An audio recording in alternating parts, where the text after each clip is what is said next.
ઓમ શ્રી ગણેશાય નમઃ. જય શ્રી કૃષ્ણ મિત્રો. એક હિરણીના ગર્ભમાંથી જન્મેલા હતા એક ઋષિ. આ સરસ મજાની રહસ્યમય કથા છે મિત્રો, પૂરા ધ્યાનથી સાંભળજો. એક ઋષિ હતા જેણે હરણીના ગર્ભમાંથી જન્મ લીધો હતો, અને આ એ ઋષિ છે જેણે ભગવાન શ્રી રામની બહેન સાથે વિવાહ કર્યા હતા. તો આ કોણ હતા ઋષિ જેનો હરણીના ગર્ભમાંથી જન્મ થયો? તો આ બધા જ સવાલના જવાબ સાંભળવા માટે આ કથાને પૂરી સાંભળજો. શૃંગી ઋષિનું વર્ણન રામાયણમાં જોવા મળે છે. પરમપિતા બ્રહ્માજીએ ઘણા બધા ઋષિની ઉત્પત્તિ કરી હતી તેમના તેજથી, અને એ ઋષિઓએ તેમના તપોબળના બળથી સ્વર્ગ, પૃથ્વી, નર્ક પર તેમનું આધિપત્ય સ્થાપિત કર્યા હતા. સ્થાપિત કરવા માટે દેવતાઓને પ્રસન્ન કરીને કેટલાય પ્રકારના વરદાન પ્રાપ્ત કર્યા હતા, અને એમાંથી તો કેટલાય ઋષિઓ પાસે દેવતાઓને શ્રાપ આપવાની અને પ્રતાડિત કરવાની પણ શક્તિ હતી.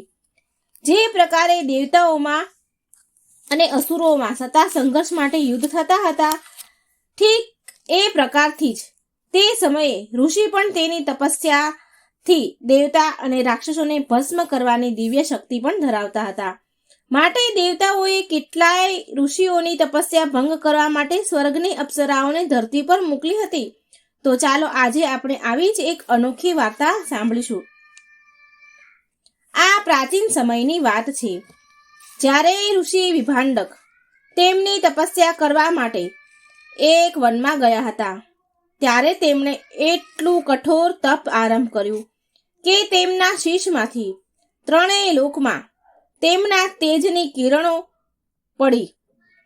આ પ્રકારે કઠોર તપ અને દિવ્ય અને તેજ તીવ્ર તપને જોઈને દેવતાઓના રાજા ઇન્દ્ર અને દેવતાઓ ડરી ગયા.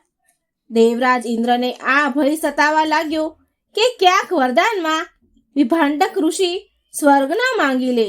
ત્યારે દેવરાજ ઇન્દ્ર તો ડરી ગયા, એટલે તેમણે એક કુટિલ યોજના બનાવી. કુટિલ મનસાથી વિચાર કરતા મહર્ષિના તપને ભંગ કરવા માટે ઇન્દ્રદેવે સ્વર્ગની સૌથી સુંદર અને મનમોહક અપ્સરા ઉર્વશીને આદેશ આપ્યો કે હે ઉર્વશી, તને હું આદેશ આપું છું કે તું અત્યારે જ મૃત્યુલોકમાં જા અને ઋષિ વિભાંડકની તપસ્યા ભંગ કરીને પાછી આવી જા. પછી ભલે એની તપસ્યા ભંગ કરવા માટે તારે કંઈ પણ કેમ ન કરવું પડે, પણ તપસ્યા ભંગ કરીને જ આવજે. મિત્રો, ત્યારે ઉર્વશી બોલી, હે દેવરાજ ઇન્દ્ર, તમે મારા પૂજનીય દેવ છો. તમારી આજ્ઞાનું પાલન હું મારા પ્રાણ આપીને પણ કરીશ. તમે જે પણ આદેશ આપ્યો તે મારા માટે દેવ આજ્ઞાની સમાન છે. આમ કહીને ઉર્વશી કંઈ સમજ્યા વિચાર્યા વિના જ ધરતી પર આવી ગઈ. તેણે જોયું કે ઋષિ વિભાંડક કઠોર તપસ્યામાં લીન છે. તો ઉર્વશી અપ્સરાએ વિચાર્યું કે જો હું આ ઋષિની તપસ્યામાં બાધા ઊભી કરીશ અને મને શ્રાપ આપશે, તો જો એની તપસ્યા હું ભંગ કરીશ તો એ મને શ્રાપ પણ આપે કે પછી મને બળીને ભસ્મ પણ કરી નાખશે.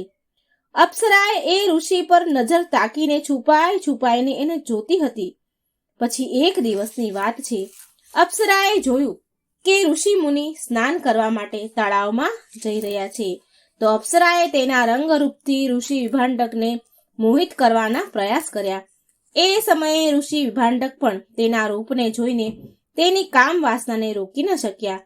ઉર્વશીએ ઋષિને તેના રૂપથી વધારે ને વધારે આકર્ષિત કરીને વ્યાકુળ કર્યા.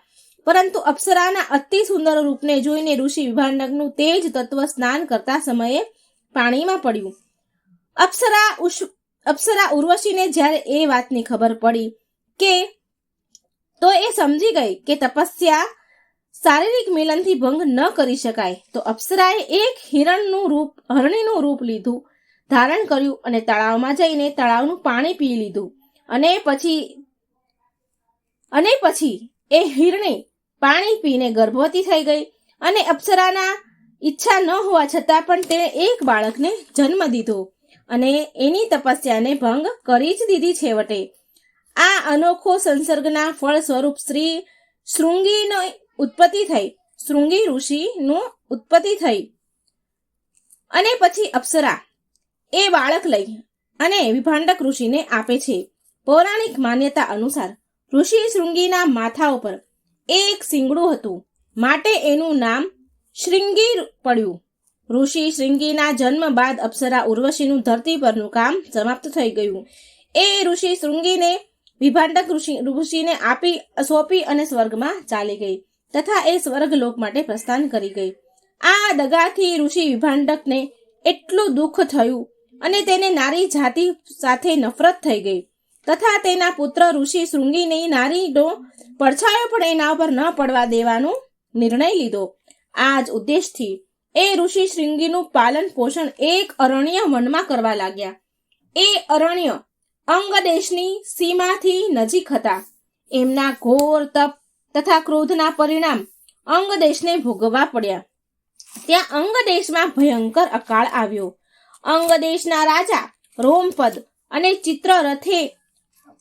ચિત્રરથીઓએ તથા મંત્રીઓએ ચર્ચા વિચારણા કર્યા અને નિર્ણય પર પહોંચ્યા કે જો કોઈ પણ રીતે મહર્ષિ શૃંગીને અંગદેશની ધરતીમાં લઈ આવવામાં આવે તો તેમના અંગદેશની વિપદા દૂર થઈ જશે. માટે રાજા રોમપદ ઋષિ શૃંગીને રીઝવવા માટે દેવદાસીની સહાયતા લીધી. કેમ કે ઋષિ શૃંગીએ જન્મ લીધા પછી ક્યારેય નારીને જોઈ જ ન હતી અને આવું થયું પણ ખરા. ઋષિ શૃંગીનું બહુ હર્ષ ઉલ્લાસ સાથે અંગદેશમાં સ્વાગત કરવામાં આવ્યું. તેમના પિતા ઋષિ વિભાંડકના ક્રોધના ભયથી રાજા રોમપદે તરત જ તેમની પુત્રી શાંતાનો હાથ ઋષિ શૃંગીને સોંપી દીધો. એમના વિવાહ કરાવ્યા. પછી ઋષિ શૃંગીએ રાજા દશરથની પુત્રની કામના માટે અશ્વમેઘ યજ્ઞ અને પુત્ર કામેષ્ટ યજ્ઞ કરાવ્યા હતા. આ યજ્ઞના ફળ સ્વરૂપ શ્રી રામ અને તેમના ભાઈઓના જન્મ થયા. મિત્રો, જે સ્થાન પર એમણે ઋષિ શૃંગીએ યજ્ઞ કરાવ્યા હતા એ અયોધ્યાથી લગભગ 28 કિલોમીટર દૂર છે અને ત્યાં આજે પણ શૃંગી ઋષિનું આશ્રમ છે અને તેમની પત્ની શાંતાની ત્યાં સમાધિ પણ છે. એ વિભાંડક ઋષિના પુત્ર તથા મહર્ષિ કશ્યપ ઋષિના પૌત્ર છે.